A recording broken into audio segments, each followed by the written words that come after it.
Welcome back, brothers. We just got our MaxpeedingRods dual port blow-off valve / bypass valve in. So today we're gonna explain how they work, the reason I'm putting it on my car, and why you may like it for your own vehicle. Let's go.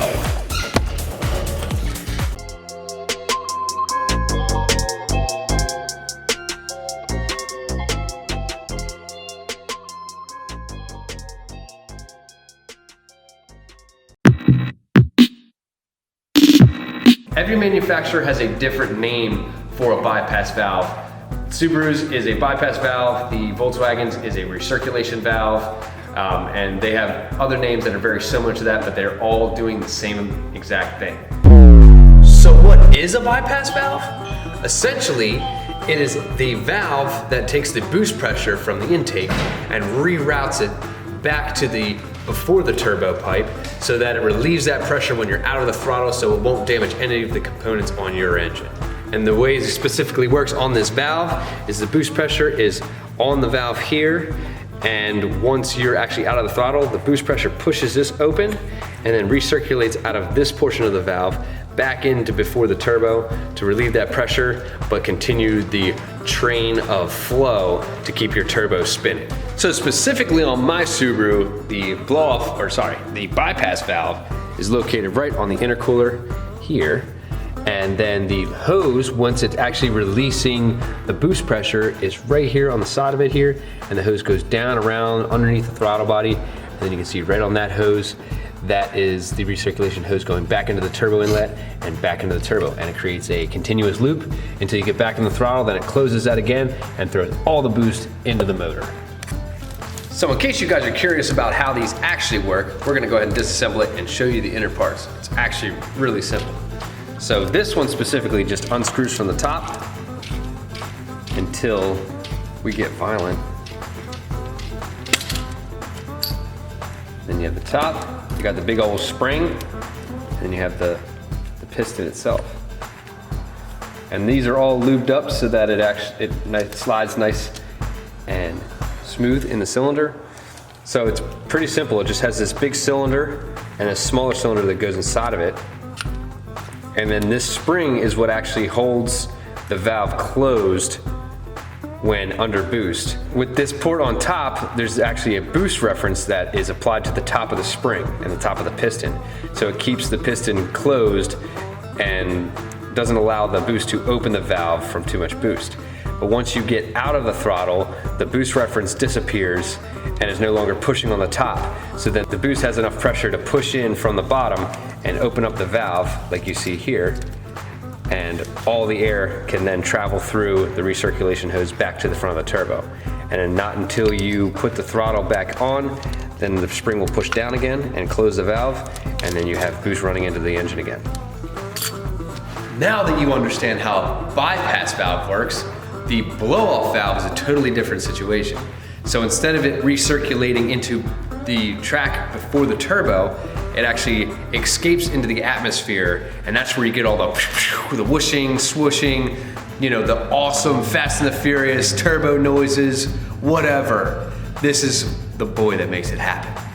So basically what it does, when it opens up like it would when you get off the throttle, this piston opens and allows you to expel to the outside air, and so that you actually hear that audible noise instead of it going back into a closed hose recirculating into the intake. So with this one, this specific one is a dual port, so it allows you to have one that escapes into atmosphere and one that escapes back into the recirculation hose, which is why they call it a dual port. One of the common arguments whether a blow-off valve is good or bad for your vehicle is because of that, especially using a mass airflow sensor in your tune. The mass airflow is metering that air that comes in, and if it's going out into the atmosphere, now that metered air is not going back into the intake track. So a lot of times it will cause rich problems, but those rich problems will only occur during the time that this valve is open, which is always out of the throttle, super low load, and at a time that will not actually affect the performance of the engine and will not oversaturate the cylinder, causing other issues. So it's not a bad thing to have unless you have it wide open or have the spring way too loose to where it is continually staying open, because then you'll actually get stalling, you know, sputtering, misfires because it's just having an intake leak, so to speak. So like I mentioned earlier, the bypass blow-off valve hybrid that we have is from Maxpeeding Rods. After taking a first glance at this thing, it looks like really good quality. The fittings on it and the cap move very nicely, smoothly. They have O-rings. They actually have a double O-ring on the piston and 2 O-rings on the screw cap here that provide it to seal up. The piston doesn't really move around a little bit. We expect some movement because of the fact that it needs some space to be able to slide up and down freely when it does actually actuate. And everything was machined nice. There's no blemishes. There's the threads are all in really good shape. I don't have to dress anything up. I'll have to switch stuff around, but that's simple enough to do as far as how it needs to mate and which hose is going where. But I really enjoy the whole aspect of this blow-off valve from the first glance. It's a lot better than the one on my Black WX. If you guys saw that video, I'll put it up in the description. The one, it came with the car, so I had no instructions, I didn't get all the gasket and any of the other hardware that came with it. And something I'm actually really liking about this with this one.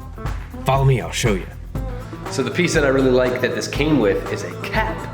So if you don't want to hear all the awesome turbo noises with the blow-off valve, you can put this cap where this horn would go, so to make it just a recirculation valve, which is really cool because if you're afraid of it going too rich in between gears, or if you're finding that it's going too rich, then you can always just cap it to keep the noise down and to make sure that it works like a proper recirculation hose.